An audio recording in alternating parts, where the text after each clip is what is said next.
Tapi kalau yang diwasiatkan ke ahli waris, diwasiatkan kemudian, atau menjadi warisan, hanya alat musik yang digunakan untuk yang lahun saja yang ini. Untuk nyanyi-nyanyian yang tidak bermanfaat, untuk mabuk-mabukan, untuk diarahkan pada yang maksiat, itu yang dimaksudkan kata beliau, batalat andil wasiyah, batal wasiatnya. Di kalimat itu dari Imam Asy-Syafi'i bukan ingin menghukumi musik haram mutlak, bukan.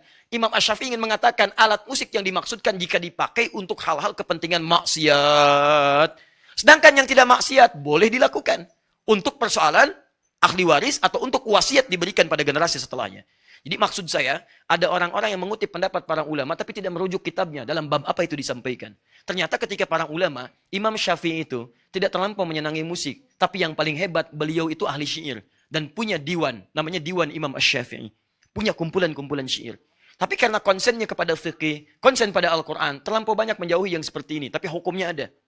Di teman-teman, kalau Anda melihat para ulama mengatakan misalnya kalimat-kalimat, kami jauhi musik, kami tinggalkan musik, munculkan hadis-hadis yang tadi, pada umumnya walaupun mereka punya syair dan sebagainya, itu karena kebiasaan mereka dekat dengan Al-Quran dan dekat dengan hadis. Dan orang-orang ahli Quran tidak akan bertemu frekuensi Quran dengan frekuensi musik.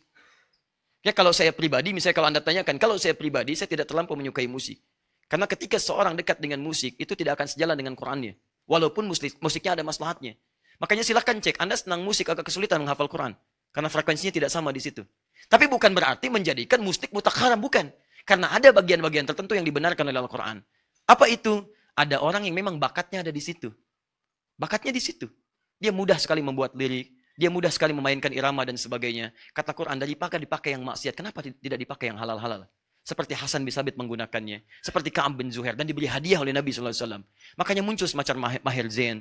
Muncul semacam Yusuf Islam dan sebagainya. Muncul semacam dan sebagainya. Ya, kalimat-kalimat lirik-lirik yang mengarahkan kepada nilai-nilai kebaikan. Tapi tidak disatukan dengan yang maksiat. Liriknya memang bagus.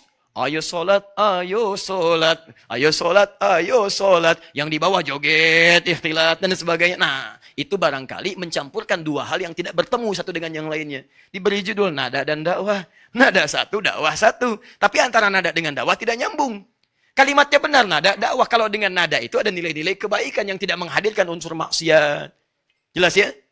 Judi, aku kalah, bohong, sungguh, misalkan. Misal saja ya. Misal.